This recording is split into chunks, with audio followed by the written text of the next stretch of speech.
Hi guys, I've done almost 1200 kilometers on the bike and I've done my first service as well. I've ridden this bike in cities, on the highways, in urban and rural areas, in the day and night as well. So I'll try to do a comprehensive review of the bike now. I've divided this video in pros and cons. So yeah, let's get started. I'll start with the changes I have made so far. Firstly, this fly screen. It doesn't do much of a wind deflection. It just gives the bike more of an aesthetic look. Then I install these frame sliders, these paddock bobbins, radiator guard. I actually wanted a custom one with a British flag on it, but if the dealership makes it available, then I'll get it. If not, I'll put the standard Evotech one. Coming to the exhaust, guys, I really wanted a Yoshimura exhaust on it, as I've said, but it's not available yet. I think the only one available is the Zard one, and that too is a full system exhaust. And I want a bassy sound of this, so I'll wait for an Yoshimura. So we'll see about that. I got this Sari guard removed as well.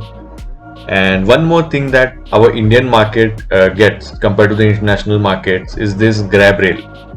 If you see any media photos or videos of the international variant of this bike, you won't see these grab rails. It gives a clean look to the bike. Actually, they have this as an accessory, but in India we get it as a standard. However, there is a catch to it that if you remove this, you can literally see the inside of the seat, and there is no way now to close this gap to give this an complete look. So we'll have to wait for that. I'll be talking about the pros now, and I'll start with the practicality, since it's an important point when it comes to buying any big bike.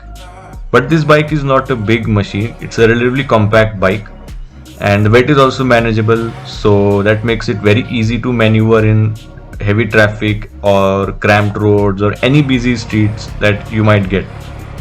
Another important point I would like to say is it's very easy to park and take out, so this can be your daily bike as well. Now I'll talk about the power.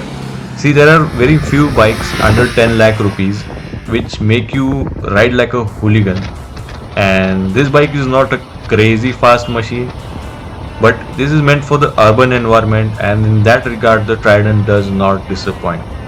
The moment you open the throttle, you get an instant power which is well enough to open your eyes wide.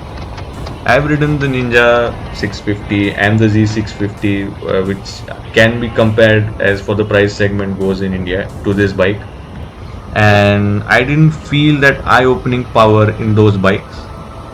The top end speed could be same on all the three bikes, but there are no surprises in those bikes as compared to this one. You cannot compare this to a Street Triple or a Z900 or even the CBR 650R. Those bikes are very powerful bikes, and I'll do a separate video comparing those three with this bike in near future. So stay tuned for that. When I talk about power, it's important to mention about the brakes. See, initially I was a bit skeptical about the Nissin calipers that are used here, because the Triumphs are generally known for using Brembos, and those are really brilliant brakes. But the Nissin calipers, they get the job done. I mean, it's not as strong of a bite as offered in the Street Triple or their Bonneval series, but you get my point. They get the job done for this class and this segment of the bike. There is no disappointment in that regard. Another good thing that I really like, probably the best thing in this bike under 10 lakh rupees right now, is the sound. This bike, because of its compact nature, it really blends in the crowd, but the moment you rev it, you get attention you deserve, and I can guarantee about that.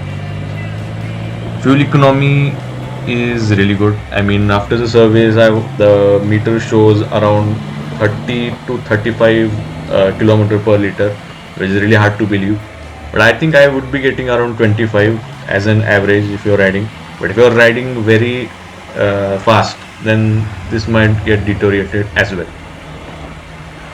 Another important thing that I really noticed, or rather made a decision to buy this bike as compared to the Ninja or even the Street Triple R or even the CBR 650R, or the Z650, any of these bikes that are available under around 10 lakh rupees is about the accessories.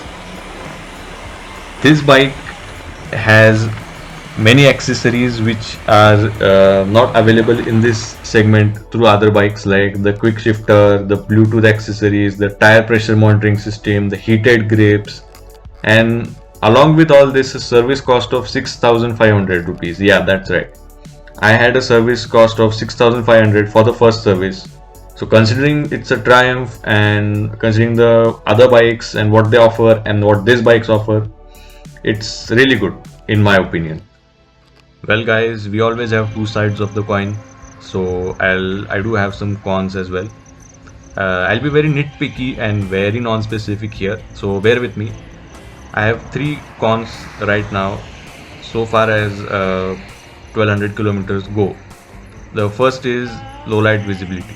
I feel that the bike has a very powerful light, but the throw is very poor.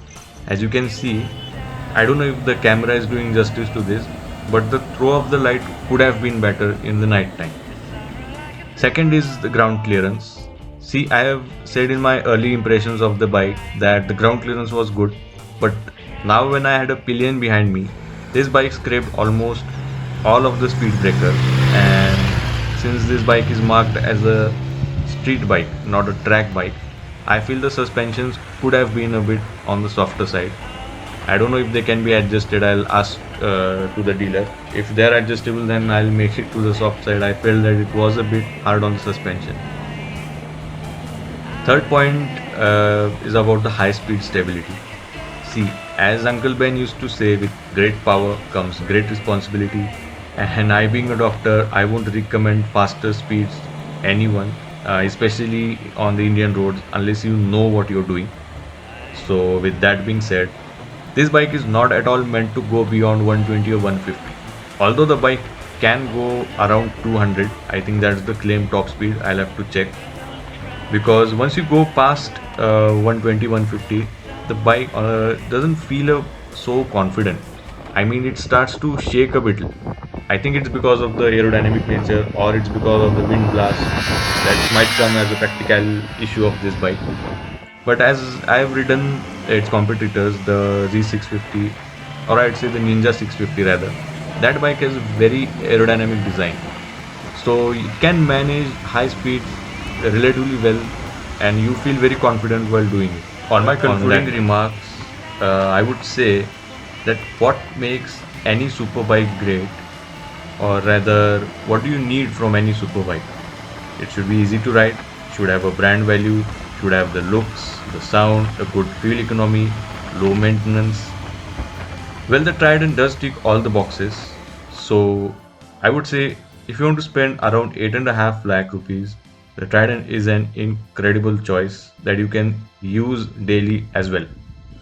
But if you can handle the polarizing looks and you're willing to spend around 2.5 lakh rupees more, then I would really recommend the Street Triple R over this.